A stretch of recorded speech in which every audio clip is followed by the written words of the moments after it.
नमस्कार दोस्तों। एक नए अपडेट के साथ मैं सीए प्रभाकर गुप्ता आपका हार्दिक अभिनंदन करता हूं।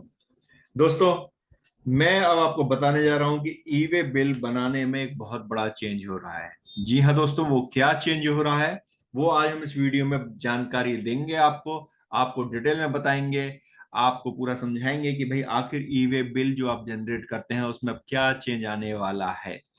दोस्तों, उससे पहले जैसा कि हमने आपको और भी वीडियोज में बताया है कि यदि आप चार्टर्ड अकाउंटेंट या टैक्स प्रोफेशनल्स हैं, आप सीएस हैं, एडवोकेट्स हैं और टैक्स की प्रैक्टिस करते हैं, तो अब आपके लिए अपनी ब्रांडिंग करना बहुत आसान हो गया है। जी हाँ दोस्तों, अब आप ड्यू डेट्स और टैक्स अपडेट्स को आप आसानी से पा सकते हैं अपनी डिटेल के साथ। जैसा कि आप इधर सैंपल पे देख पा रहे हैं, ये ड्यू डेट्स के सैंपल हैं जो कि एक बहुत ही खूबसूरत डिजाइन के साथ बने हुए हैं और नीचे यहाँ पर आपकी इंफॉर्मेशन आपको मिलती है। इसी प्रकार से टैक्स अपडेट्स हैं हमारे, जहां पर आपको लेटेस्ट जो न्यूज होती है, लेटेस्ट जो टैक्स रिलेटेड इंफॉर्मेशन होती हैं, चाहे वो एम आरओसी से रिलेटेड हो, जीएसटी हो या इनकम टैक्स हो या कोई और भी अगर अपडेट्स होते हैं तो वो आपको मिलते हैं। साथ ही इसमें आपका वाटरमार्क भी होता है। तो यदि आप चाहते हैं इस प्रकार के डिजाइनर्स टैक्स अपडेट्स और ड्यू डेट्स अपने क्लाइंट्स को शेयर करना, अपने सोशल मीडिया पे शेयर करना, तो आप हमें कमेंट बॉक्स में यस लिख करके अपनी डिटेल हमें शेयर करें। हमारी टीम आपसे जरूर कांटेक्ट करेगी। अब हम बात करते हैं ई वे बिल के। तो ई वे बिल के लिए दोस्तों हमें कहीं बाहर जाने की जरूरत नहीं है, हम यहीं पर अपने ब्लॉग सेक्शन में आते हैं। हमारा एक ब्लॉग सेक्शन है indiantaxupdate.com का, जहां पर सारी नई नई अपडेट्स आपको मिल जाती हैं। जैसा कि अब हम बात कर रहे हैं कि ई वे बिल में क्या चेंज हुआ है, तो ई वे बिल में जो चेंज हुआ है वो हुआ है दोस्तों मूवमेंट ऑफ गोल्ड के ऊपर। यानी सोना या ज्वेलरी को अगर आप मूवमेंट करते हैं तो उसके ई वे बिल जनरेशन में चेंजेज आए हैं। वो क्या चेंजेज आए हैं, चलिए वो हम आपको पूरा बताते हैं। तो दोस्तों, ये एक पूरा हमारा आर्टिकल है जो कि आपको हमारी वेबसाइट indiantaxupdate.com पर मिल जाएगा ब्लॉग सेक्शन के अंदर। यहाँ पर ये कहता है कि as per the government recommendation e way bill generation has been provision for movement of gold. यहाँ पर दोस्तों मैं आपको एक ब्रीफ में बताना चाहूंगा कि जो ई वे बिल जनरेशन होता है गोल्ड का, जो एचएसएन चैप्टर 71 है, उसके रिलेटेड यहाँ पर चेंजेस किए गए हैं। उन पहले जब आप ई वे बिल बनाते थे तो एक इशू अक्सर उसमें आता था कि भाई हम क्या कहते हैं, पार्ट बी को कैसे भरें, ट्रांसपोर्टर्स की डिटेल्स कैसे भरें। तो यहाँ पर इन्होंने कुछ चेंजेस किए हैं, पोर्टल पे इन्होंने चेंजेस किए हैं और ये इन्होंने एक उसके बारे में एक नोटिफिकेशन, एक सर्कुलर इन्होंने जारी किया है। तो दोस्तों, इसमें मेजर क्या क्या चेंज है मैं आपको वो बताता हूं कि इसके अंदर आके मेजर क्या क्या चेंज है।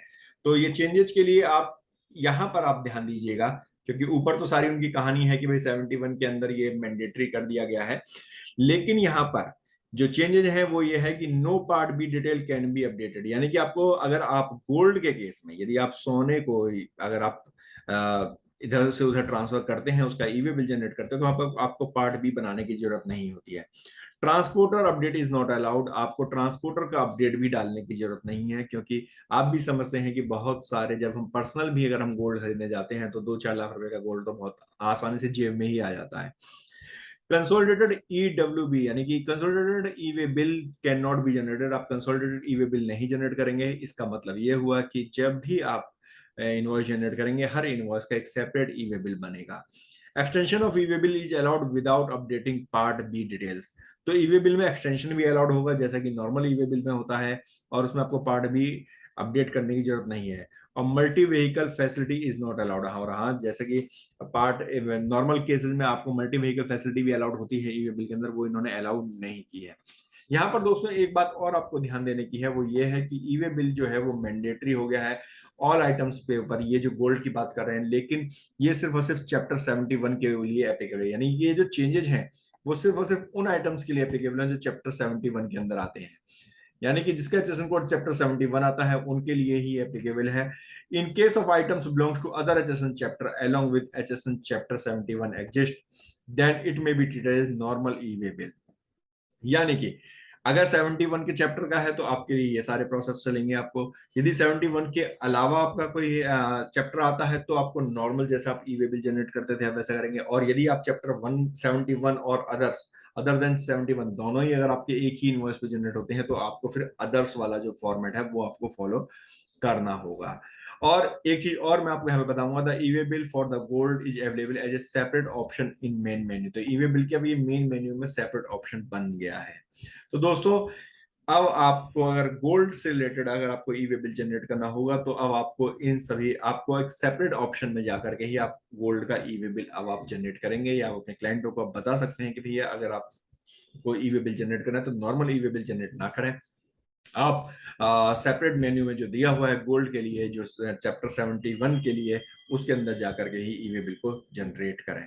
दोस्तों, जैसा कि हमने आपको पहले बताया कि प्रोफेशनल ब्रांडिंग टैक्स अपडेट के साथ बहुत आसान हो गई है। अगर आप भी चाहते हैं अपनी टैक्स अपडेट्स करना तो आप हमें कांटेक्ट कर सकते हैं, हमें कमेंट बॉक्स में कमेंट कर सकते हैं। और ये वीडियो आपको कैसी लगी हमें जरूर बताइएगा।